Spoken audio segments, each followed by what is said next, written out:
Tonight on All In. And it is an anniversary of a violent terrorist attack on the Capitol. Senator Ted Cruz canceled for observing reality. The way I phrased things yesterday, it was sloppy and it was frankly dumb. And I don't buy that. Whoa. Tonight, the real-world danger of disqualifying Republicans who oppose political violence. Plus, can we just talk about the surprise appearance of Dick Cheney on the right side of history? Then, courts are not politically accountable. Courts have not been elected. Courts have no epidemiological expertise. Why in the world would courts decide this question? today's Supreme Court arguments to overturn vaccine requirements during a pandemic. And Paul Krugman on the underappreciated evidence of a booming Biden economy. I reject the idea that we should somehow punish people because they finally have a little more breathing room. But All In starts right now. Good evening from New York. I'm Chris Hayes. There's breaking news tonight about the January 6th committee and Mike Pence. The chair of that committee investigating January 6th, Benny Thompson, told NPR the committee could send former Vice President Mike Pence a request to appear as early as this month. Quote, I think you could expect that before the month's out. The vice president was put in a tough spot. The president was putting a lot of pressure on him to break the law, and he stood fast. And because of his respect for the law, there were people who came to the Capitol a year ago wanting to hang him. And so, if for no other reason, our committee really needs to hear what are his opinions about what happened on January 6th. NBC News has now confirmed that reporting with a committee aide saying, quote, the chairman's comments indicate the select committee is contemplating issuing an invitation to the former vice president sometime this month. Earlier this week, the chairman said he was hoping to speak to Pence directly. And the vice chairwoman of the committee, Liz Cheney, said yesterday she is looking forward to Pence's, quote, cooperation. Of course, it's unclear if Mike Pence would agree to talk to the committee voluntarily or if the committee would ever consider issuing a subpoena. But there are a number of lingering questions the former vice president can answer.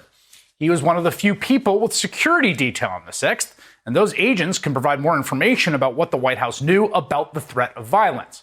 Perhaps most importantly, Pence can also answer questions about conversations he had with Donald Trump in the days leading up to the insurrection. We know from extensive media reporting that Trump himself, along with his allies, repeatedly pressured Pence to enable his coup plot by throwing out tens of millions of votes on the 6th and handing the election to Trump instead. Now, Pence, who we've talked about here all week, was the one man who may have most prevented, in the final moment, Donald Trump from destroying American democracy on a day an angry mob was looking to hang him and chanting so. But a year later, Mike Pence seems very much back in the fold, or trying to be back in the fold, downplaying January 6th as just another day where they were chanting to hang me, and sucking up the fringe elements now fully in charge of the Republican Party. And he, of course, is by no means alone. And perhaps the most pathetic example of this we have seen is the sad Republican senator from Texas, Ted Cruz. He released an official statement that began, quote, the attack of the Capitol was a despicable act of terrorism and a shocking assault on our democratic system. That was 1 year ago. He used that language again in a statement on February 13th, quote, as I said repeatedly, what we saw on January 6th was a despicable terrorist attack on the United States Capitol. And again on May 28th, he said, quote, the January 6th terrorist attack on the Capitol was a dark moment in our nation's history. Now, that's all over the past year, month after month after month, the day after, month after month. And then on Wednesday this week, commemorating, memorializing this anniversary, Cruz said it yet again, this time during a Senate Rules Committee hearing. We are approaching a solemn anniversary this week, and it is an anniversary of a violent terrorist attack on the Capitol, where we saw the men and women of law enforcement demonstrate incredible courage. Now, we should note that over the past year, Cruz has managed to make those occasional statements while simultaneously downplaying Donald Trump's role in the insurrection and, of course, attacking liberals for being too obsessed with it.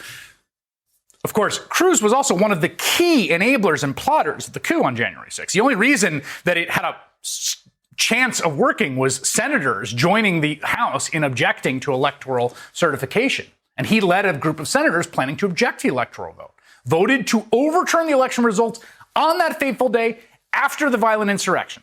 So let's be clear, the Cruz was and is on the side of the mob in its goals, if not its means. All of that said, I should say for myself, terrorism is not the word that I tend to use to describe what happened at the Capitol.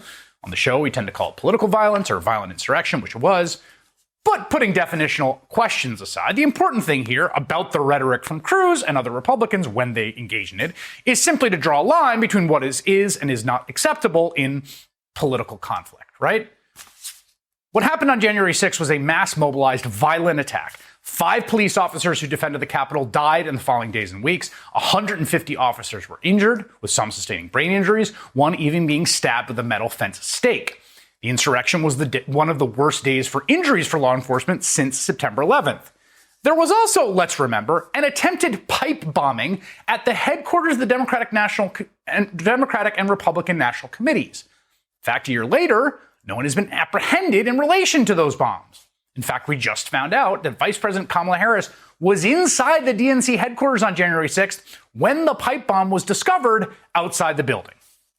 What exactly would you call someone planting pipe bombs outside of 2 major party headquarters? Whatever term you want to use, the attempted insurrection was a violent act meant to overthrow a free and fair election, to install a ruler over the will of the people by force. But of course, either tacitly passing over that fact or strenuously endorsing it are the only open positions allowed in the Republican Party. Vehemently condemning it, as you would think all sensible and decent people across the spectrum would, is not allowed anymore. Not allowed. The litmus test for Republicans is that the attempted coup was all fine and good, that whatever Donald Trump says goes, and political violence is not to be condemned, certainly when it is done by your side. One of the people who enforces that line, along with Donald Trump and his increasingly authoritarian political movement, is the 8 p.m. host on the Insurrection Channel. Tucker Carlson, seen here posing with Roger Stone and members of the far-right group, the Proud Boys, attacked Ted Cruz for disparaging those fine people who tried to violently overthrow our government that day. Now, we know that Ted Cruz has a long, well-established, and well-documented thing for self-humiliation. And I mean, I don't want to kink shame here, okay? He genuinely seems to enjoy it. He seems to seek it out. That's his business. You may remember when Cruz endorsed Donald Trump in the 2016 campaign after Trump insulted his wife and accused his father of being involved in the Kennedy assassination. So in that regard, it was not at all surprising that Ted Cruz went on Tucker Carlson's show last night, the night after Tucker attacked him, to humiliate himself, to grovel, to apologize in a mealy-mouthed fashion, and get walloped. You called this a terror attack when by no definition was it a terror attack. That's a lie. You told that lie on purpose, and I'm wondering why you did. Well, Tucker, thank you for having me on. When you aired your episode last night, I sent you a text shortly thereafter and said, listen, I'd like to go on because the way I phrased things yesterday, it was sloppy and it was frankly dumb. And I don't buy that. Whoa. I don't buy that. Look, I've known you a long time, since before you went to the Senate. You were a Supreme Court contender. You take words as seriously as any man who's ever served in the Senate. And every word you repeated that phrase. I do not believe that you used that accidentally. I just don't. So, Tucker, as a result of my sloppy phrasing, it's caused a lot of people to misunderstand what I meant. Let me tell you what I meant to say. What I was referring to are the limited number of people who engaged in violent attacks against police officers. All right, we cut it off before he says, thank you, sir, may I have another? But Ted Cruz still had not had enough. So he then proudly tweeted out the video of that interview, along with some extra sniveling. He said in part, quote, I was not calling the thousands of peaceful protesters on January 6 terrorists. I would never do so. I've repeatedly, explicitly said the opposite, denouncing the Democrats' shameful efforts to do so and to try to paint every Trump voter in America as terrorists and insurrectionists. Okay? Now, keep in mind, the violence on January 6 was not an accident. It was the point. I really feel like people haven't quite gotten their heads around this. Like, oh, how did we let that happen? How did Donald Trump let it happen? No. It was the plan, okay? According to a former aide, Donald Trump initially refused to include the phrase stay peaceful in the tweet he sent while the mob was descending on the Capitol. He refused stay peaceful. Why would he refuse to say stay peaceful? Well, because he did not want them to be peaceful. He didn't want to tell them to be peaceful because he didn't want them to be peaceful, because he wanted the insurrection to work. He wanted the mob to occupy the Capitol so as to overthrow the fairly and democratically elected government and install him. The violence was the point. And supporting that violence is the litmus test for those remaining in the party.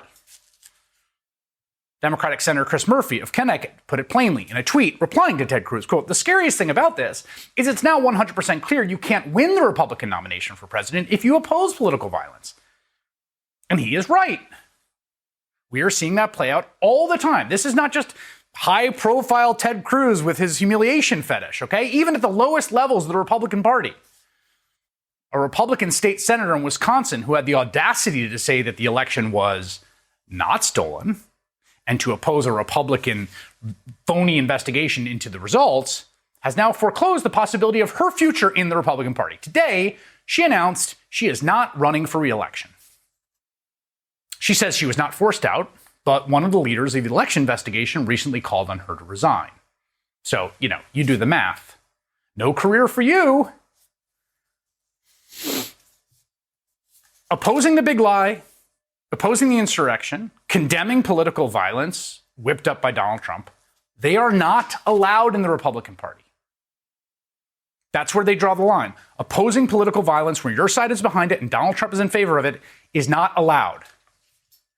So Ted Cruz is a lot of things. But his decision to do what he did yesterday shows that he understands where the future of the Republican Party lies. Congressman Ruben Gallegos, a Democrat representing Arizona's 7th congressional district, he's spoken extensively about his experience on the 6th, and he joins me now. I spent a lot of time around politicians, and there's a lot of things politicians do.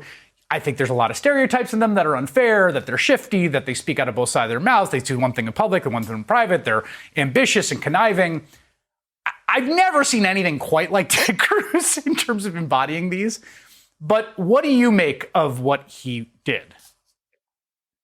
He is the ultimate craven politician who will do anything, sell anything, not defend anything that matters to him, provided that it, ultimately leads him to his whatever aspirational goal is, which I think is still president. But look, this is a problem that is across the Republican Party. They've lost all sense of direction. They're no longer a party of policy and ideas. They're a party that is just a cult of personality. And if you are a good Republican elected official, you have to stand by Donald Trump and you have to basically align with him. And part of that is the sheer denial of the fact that there was political violence, that there was terrorism, on January 6th. It's a sad statement for Cruz. I've been in politics now for probably 10 years. It's just not worth it. It's not worth selling out your family like he did when he sold out his dad and his wife. It's not worth selling out your own soul, especially for someone like Donald Trump, and to grovel at the knees of somebody like Tucker Carlson. It's definitely not worth it. I would rather be out of politics than have to do something like that. Yeah, I remember, I had a friend once who ran for office, and I remember having a conversation with him before he ran where we were going to make a list of things he wouldn't do or say and put it in a safe when he went to run, so that we would have the key for it, that we could go and take it out and be like, you can't do that, buddy. And I think someone should do that there. Usually your family that does that. What's that? It's usually your family that does that for you.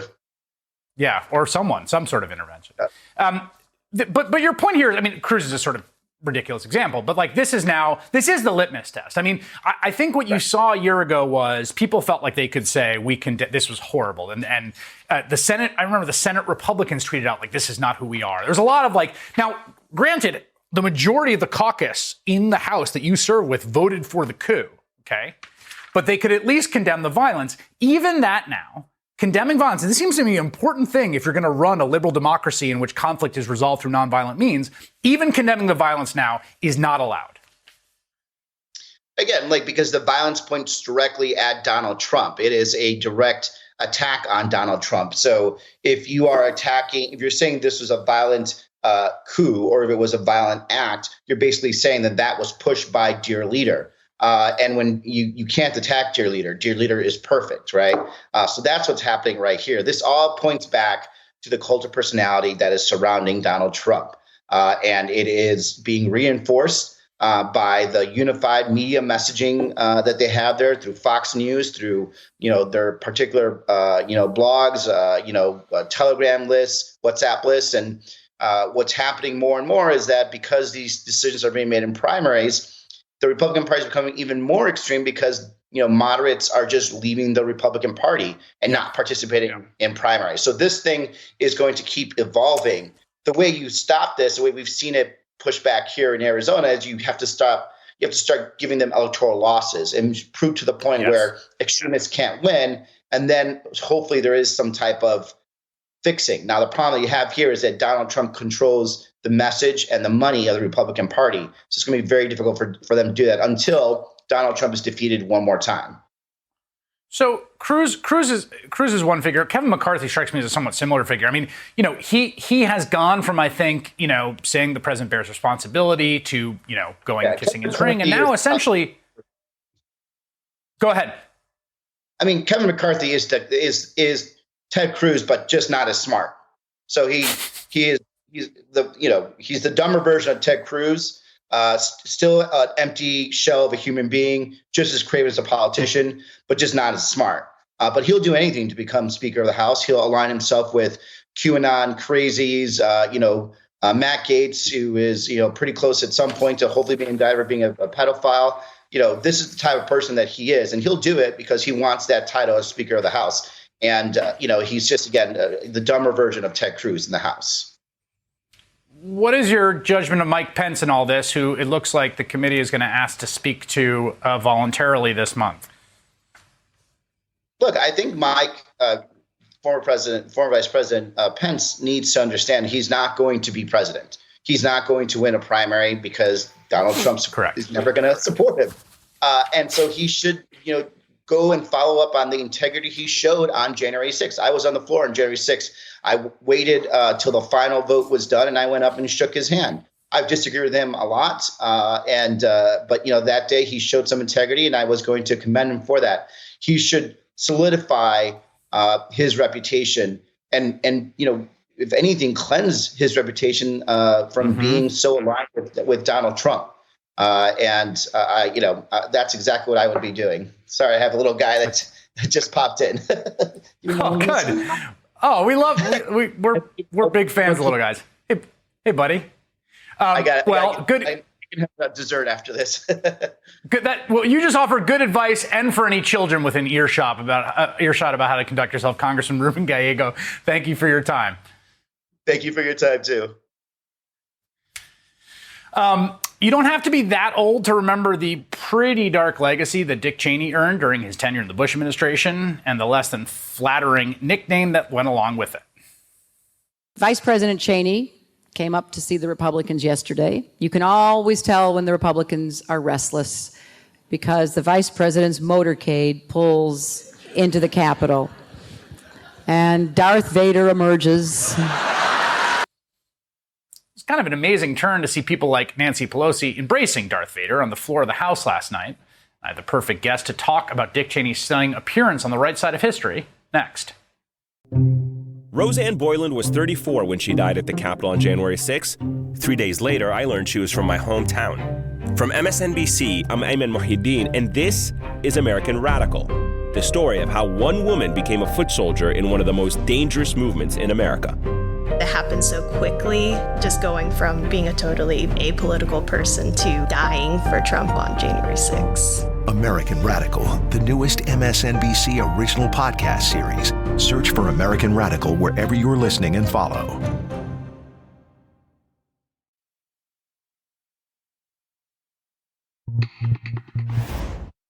So here's a plot twist I did not see coming.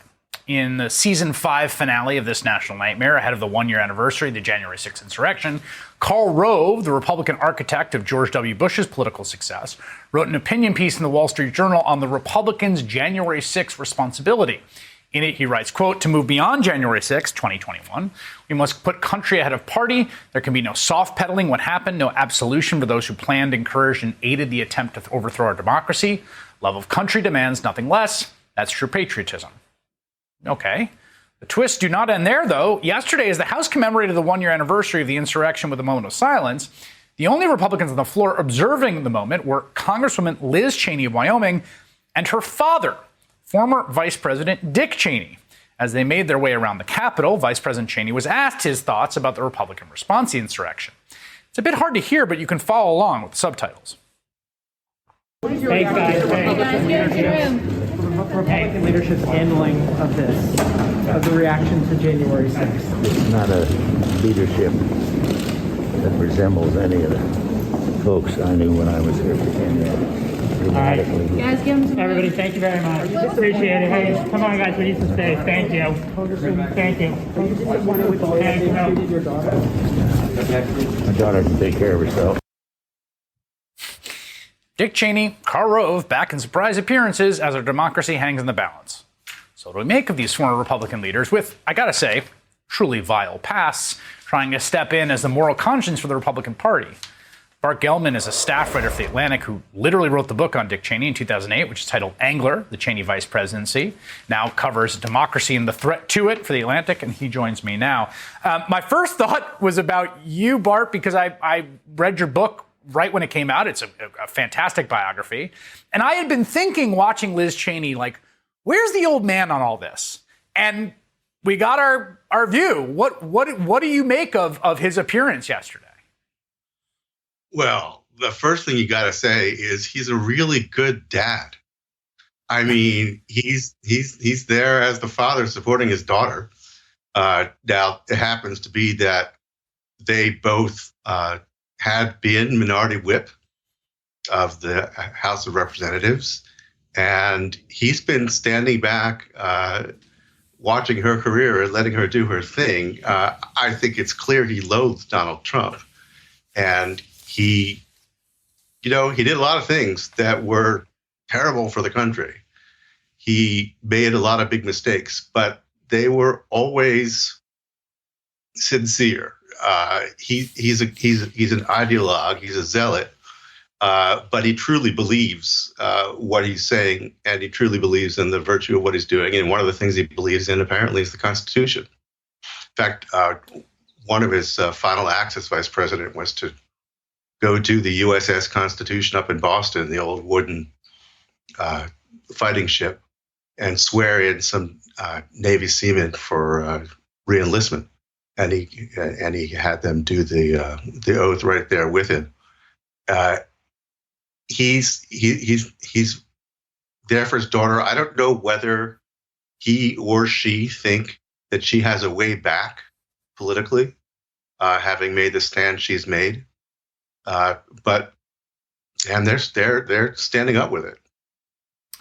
You know, my sort of take on this is the Bush people and people around Bush genuinely loathe Trump, personally, viscerally hate him because of the way that he talked about George W. Bush and Jeb, and we've seen this through the years. Like lots of Bush people hate Trump. So there's a sort of personal animus. There's a principal objection to what he is and what he did. I think Liz Cheney truly believes that January 6th was horrifying. But I also wonder, so many people in the Republican Party have basically gone broke shorting Trump stock. But at some point, it can't last forever, right? Like, I think if you're Liz Cheney, that if the thing blows up, if it does come to some sort of end, someone's going to be there to pick up whatever's left. And I got to think that's part of at least the strategic political thinking as she negotiates this situation right now. True, and she's young enough to ride this out. I mean, her dad is in the Trump and Biden generation. He's walking pretty slowly. He's only 1 year older than Biden. But she's got time. She's got time if the Republican Party falls apart and has to remake itself, and someone's standing there and saying, I told you not to go down that road. But we seem quite a ways off from that at the moment. Well, that's the thing. I mean, I do think the primary that she's going to get in Wyoming is going to be a real showdown over this. And obviously, there's someone who's incredibly ambitious. I mean, she primaried an incumbent Republican in Wyoming for Senate and lost for basically no reason other than her last name was Cheney and she wanted to be a senator. So, I mean, there's going to be a lot of that fight will end up being a kind of fascinating War of the Roses proxy fight, between, I think, that the sort of Cheney Bush world and MAGA world. Yeah, I think that's right. I mean, look, she's at real risk in the primary. Yes. Because of the primary electorate, and because of who turns up at primaries. But in a general election, she would easily be the favorite with all Republicans and Democrats voting. She'd be easily the favorite to win again. Whether she gets past the hardcore and the kinds of loyalists who turn up at the primary is a different question. I don't know Wyoming politics well enough to tell you. Yeah, she may have to pull a Murkowski there. We'll see what happens. Bart Gellman, thank you very much. Thank you. Statewide elections are inundated with Republican candidates who've embraced Trump's bogus election frauds, including races for governor, attorney general, secretary of state. So what happens if they win? That's next.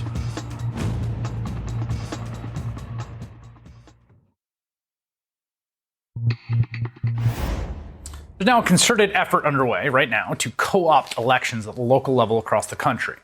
As the Washington Post reports, at least 163 Republicans who have embraced Donald Trump's false 2020 election claims are running for statewide positions that would give them authority over the administration of elections. That includes 69 candidates for governor in 30 states, as well as 55 candidates for the U.S. Senate, 13 candidates for state attorney general, and 18 candidates for secretary of state in places where that person is the state's top election official. Trump tried to overturn the will of the voters in at least 6 battleground states in 2020. And honestly, it was only through the integrity of the officials in charge of those elections, some of them Republicans, that he did not succeed. So those are the stakes at the local and state level right now.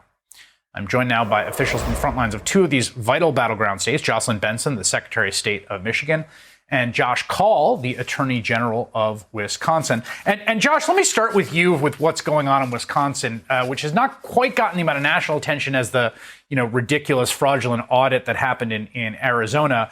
But you have Republicans in your state undergoing their own kind of investigation of the 2020 election as we speak right now. That's right. What's happening in Wisconsin is different than what unfolded in Arizona, but it's equally harmful. And it's doing a similar thing to perpetuate the big lie. It's being led by a former state Supreme Court justice who has made a number of wild accusations about what's happening. But so far, it hasn't proven anything. And we've had a number of reviews in Wisconsin. And time after time, they've shown what we all know and have known since the election happened, which is that we have safe and secure elections in Wisconsin. Secretary Benson, talk to me about how the sort of authority of elections flows in a state like Michigan and who the people are at these sort of local levels and how much who they are matters to preserving the integrity of the system itself. Well, thanks, Chris, for having us and really, again, highlighting this very critical matter for all of us tonight and this whole year. In Michigan, we have a very decentralized system of elections, which is good because it ensures that we have over 1,600 clerks administering the process, elected or appointed at the local level. And then as the state chief election officer, I help and oversee and support those individuals. But then after the election is done, we have a similarly decentralized certification process where partisans appointed in the canvassing boards for every county and ultimately at the state review the details of the election and certify it. And that is how election results become finalized. And the interesting thing that's happening in Michigan, it's also happening in different ways around the country, is that the Republican appointees, particularly in Wayne County, where Detroit is, and at the state level, who essentially did the right thing with integrity, followed the law, and certified our election results in 2020, have since been replaced by individuals who believe falsely that the 2020 election results were inaccurate, the election was stolen, and everything else about the big lie. So we are facing a potential challenge in future elections where you have people in charge of certifying elections who don't seem to believe in democracy. Yeah, I want to come back to Attorney General Kaul in a second, but let me just follow up with you with one more question about that. So, I mean, not to get too into the weeds of Michigan state election law, but, if you've got these bipartisan boards, right, they essentially have these kind of ministerial roles, like they're administrative, right? We counted it. These are the votes. We looked at the spreadsheet. We made sure there's no errors. Boom, stamp it. If you have essentially people on those boards who are like, no, we don't like these results. We're not certifying this. What happens? We go to court to force them to do their jobs and follow the law. And that's exactly what will happen if that occurs in future elections. It's what would have happened in 2020. Yeah. Okay. That's right. That's the recourse. And Attorney General Call, you talked about this sort of in this investigation, and Secretary Benson just talked about, Republicans that sort of, upheld integrity last time being weeded out. Today was news. We mentioned her in the top. Kathy Bernier, who's a GOP state senator, who's been quite critical of that investigation in your state, said she's not running for re-election. And it seems pretty clear that's because that view has placed her outside the acceptable boundaries for the Republican Party in the state of Wisconsin. Senator Bernier is the one Republican in our state legislature who has had the courage to stand up and call out these attacks on our democracy. She's also the chair of our Senate Elections Commission. And so when she leaves office, she's going to be replaced by somebody who hasn't been willing to stand up to these attacks. And I think it's really important to follow up on the point that Secretary Benson made, which is that since the attacks in the 2020 presidential election and since the insurrection, rather than seeing the Republican Party step back and realize they had gone way too far, we've seen efforts to purge Republican officials who did the right thing in 2020. And of course, there are going to be efforts to unseat the Democratic officials who stood in the way of those attacks on our democracy. And our system worked in part because people who were in those key positions did the right thing. But 2022 is going to have an impact on what happens with those positions in the future. What is the path forward here? I mean, the thing that seems most key here is the position of Secretary of State, Secretary Benson, where, you would be the one, right? So in the hypothetical I offered, right, it would be your office bringing suit. Now, in the absence of that, someone else would have standing probably to bring that same suit. But those positions, I mean, really seem crucial and important heading into these midterms. Oh, yeah, the ball game. I mean, in Michigan, I'm fortunate enough to have a great partner in the Attorney General's office where we can work in concert to defend and protect democracy. And unsurprisingly, we're both being challenged up for re-election this year, being challenged by advocates of the big lie. So certainly these statewide roles are pivotal, and democracy's ability to survive in the future will be determined by who wins and loses this November. And so I think it's important for citizens to know they have the power to either reject proponents of the big lie or support, in some cases, re-elect those who've stood guard on both sides of the aisle to protect their vote, their voices, and their democracy. Yeah, we should be clear here that I think there exist Republicans who are perfectly trustworthy to run an election. It's just a question of whether they can make it through a primary in this situation. Michigan Secretary of State Jocelyn Benson, Wisconsin Attorney General Josh Kaul. Thank you both. Thanks for having us, Chris. Still ahead. You don't hear this really anywhere, but I'm going to tell you, there really is a victory lap to be taken over the booming American economy. And today, Joe Biden did just that. Paul Krugman on why the American recovery is going so much better than you may think, coming up.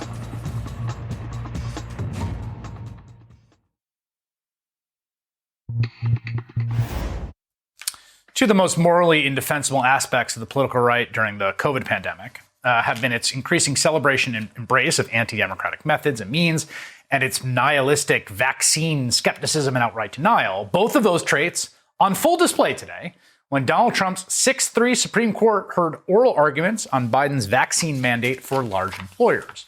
We witnessed firsthand why Mitch McConnell did everything in his power to get conservatives on board with Trump in exchange for the ability to remake the judiciary as a tool of movement conservatism. Because, you see, back in 1970, both houses of Congress passed the Occupational Safety and Health Act with overwhelming bipartisan support. It was then signed into law by Republican President Richard Nixon, which established the Occupational Safety and Health Administration, better known as OSHA, to oversee worker safety.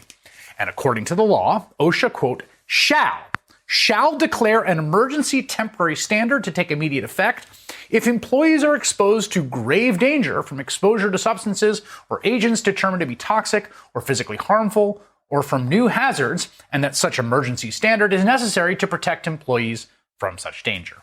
Now, I'm not a lawyer, but that seems pretty cut and dried. OSHA is obligated to take emergency measures to protect employees from substances, agents, or hazards that put workers in grave danger. Like, say, a highly infectious virus that's already killed 830,000 Americans. Joe Biden, you may recall, ran on a platform of taking more aggressive federal action to fight COVID. He won that election by 7 million votes. He won the Electoral College, and then he used his victory to take that action within the scope of the OSHA law, again, passed by Congress and signed by President Nixon. But the thing is, conservatives don't like it. So guess what? They've got their own little supervisory legislature we now call the Supreme Court. It's a court with a solid Trump majority, which now looks set to overturn the vaccine requirement for large employers. In an emergency appeal session today, the audio of which was broadcast live, the conservative justices made it clear what they thought of Biden's plan. The 20-year-olds who are unvaccinated are actually safer than the older workers who are vaccinated. So there are obviously some differences. Would you just talk about how efficacious the vaccine is in the workplace? So now full vaccination might not just be the 2 jabs, it might include a booster as well. So when does the emergency end? When must OSHA actually resort to its regular authority and go through notice and comment, and not simply be kind of doing it in this quick way, which doesn't afford people the voice in the process that they're otherwise entitled to? You're saying that Congress acted. Don't complain that Congress hasn't done anything, and that, that was 50 years ago that you're saying Congress acted. I don't think it had COVID in mind. There hasn't been any official decision by the Supreme Court yet, but it sure sounds like this handful of right-wing judges are just going to legislate from the bench and be very activist and quite open to swooping in to tell the duly elected president that despite the authority explicitly granted to the executive branch under the OSHA law, his mandate is nonetheless unconstitutional because Clarence Thomas doesn't like it. Even though, as Justice Elena Kagan tried to point out today, this extraordinary action by the Biden administration is pretty clearly justified by the horrific ongoing toll of the pandemic. This is a pandemic in which nearly 1 million people have died. It is by far the greatest public health danger that this country has faced in the last century. Whatever necessary means, whatever grave means, why isn't this necessary and grave? It's an extraordinary use of emergency power occurring in an extraordinary circumstance. A couple of months ago, we heard a lot of dire warnings about supply chain problems leading to a crisis around the holidays, Thanksgiving and Christmas. We acted. We brought together business and labor to solve the problems. The much predicted crisis didn't occur. The Grinch did not steal Christmas, nor any votes. President Joe Biden today was out touting the success of his administration in the economy, which is something we do not hear enough about. Things look much better than they did 4 or 5 months ago, when all you heard about was inflation and disrupted supply chains. Look at this graph. That dotted red line is the jobs recovery from the Great Recession back in 2008. Look how long and shallow that recovery is, right? How long it took the economy to bounce back, over 70 months to get back to where it was. The solid blue line is the COVID recovery. The jobs line drops really quickly when the pandemic starts, also starts rebounding really quickly. That's when everything opened back up. There's still a long way to go, but look how much farther we are along 21 months in. As President Biden tweeted, quote, "Today the nation's unemployment rate fell to 3.9%. That's the sharpest one-year drop in unemployment in U.S. history." Yes, there are lots of bumps, there are lots of dislocations, but in the aggregate, Democrats are able to come in and pass 2 huge bills, the ARP and the bipartisan infrastructure bill, to stimulate the economy. And we're seeing the effects. It's one of the things that drives me a little insane about this whole situation and conversation. The left, specifically, won the intellectual debate about the Great Recession. The Republican-driven austerity slowed down the post-2008 recovery, and it consigned millions to unnecessary misery for years, likely, I think, paving the way for Trump's rise. This time, Democrats did the opposite. They invested a lot of money in the recovery, and it has had really positive effects. But for some reason, there's not nearly enough of a victory lap, especially since one of the key factors that will determine who wins the midterms, therefore control the future of U.S. politics and possibly American democracy, is the economy. Now, today, December jobs numbers came out. They were below expectations. But it's also worth noting, for the past 4 months, these reports have been wildly inaccurate. They had to do revisions and readjust the numbers higher 3 of the past 4 months. And another thing, just 2 days ago, the payroll processing firm ADP reported private job growth in December had more than doubled estimates. So it's pretty clear the data is very noisy right now, but the job market is very strong. I'll leave you with one final graph to make my point about the progress that has been made. Whatever the jobs report is for December, 2021 as a year saw the fastest job growth in more than 4 decades. See that big spike all the way at the end? The last time that happened was 1978.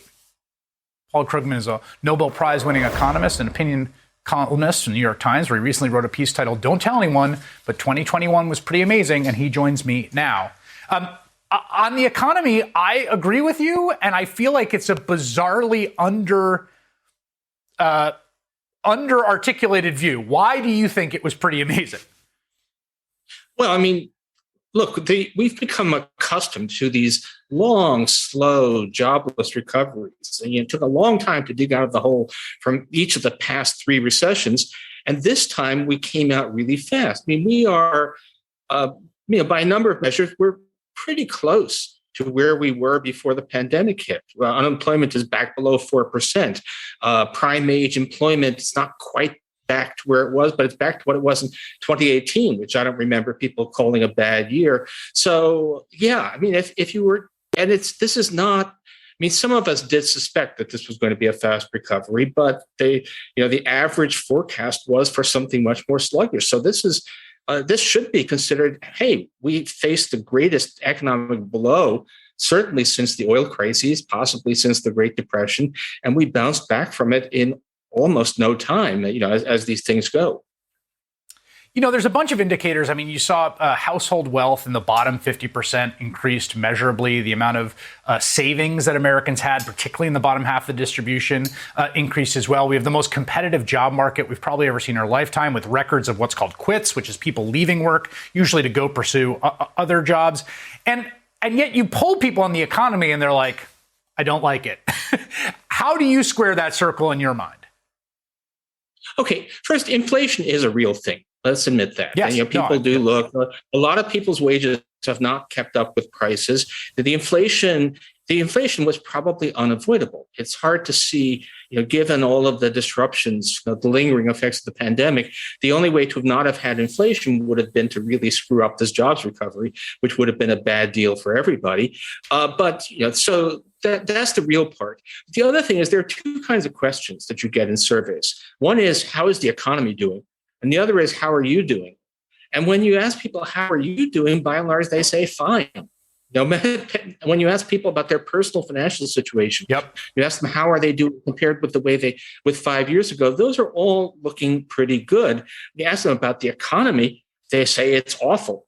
And of course, that's very much along partisan lines. Self-identified Republicans say that this is the worst economy, that's as bad as 2009, when the unemployment rate was insanely high and the economy was crashing. So a lot of is kind of, I'm okay, but somehow things must be terrible for other people, because that's what I'm hearing on the news, and that's what my politics says I should believe. And on that inflation point, which I agree with you, like, it's real, and there's no, you can't what about it. It really matters, and it matters in people's lives and experience of the economy. I thought Biden's speech today was sort of surprisingly and remarkably sophisticated as a piece of sort of economic analysis. He talks about prices going up for cars. He's got a great riff where he says, look, prices are going up for cars because more people now have money to be able to buy cars, which is boosting demand, and we can't make enough. And he's like, so there's 2 ways to deal with that. We can figure out ways to make more cars, or we can make people poorer so there's less demand. He says, surprisingly, there's a lot of people in the latter camp, which is to say the people who want to slow down job growth, or, banging on the Fed for rate hikes, want to slow down the recovery. And I thought it was a pretty elegant articulation of his vision out of this. Yeah, I was really surprised that it was so well, that I read so much like something that I or my friends might have written, right? I've actually tended to focus, it's the same thing on the ports. Yeah, we've got congestion at the ports of Long Beach and Los Angeles, where a lot of imports come in. How many hundreds of thousands of American workers should be without jobs so as to ease the congestion at the ports? Right. Now, that's not to say we should never, ever raise rates. I think, the Federal Reserve is talking about raising rates a bit, because in the year ahead, which makes some sense because we look like we're getting pretty close to full employment. So that's not a crazy thing to be doing. But the idea that we should have done something very different, that we should not have had this rapid recovery, because the ports are clogged. That is just a crazy trade-off, and nothing that any responsible president should have been advocating. Paul Krugman, always a pleasure to talk to you about all this stuff. I appreciate it. Have a great weekend. That does it for All In. You can catch us every weeknight at 8 o'clock on MSNBC. Don't forget to like us on Facebook. That's facebook.com/allinwithchris.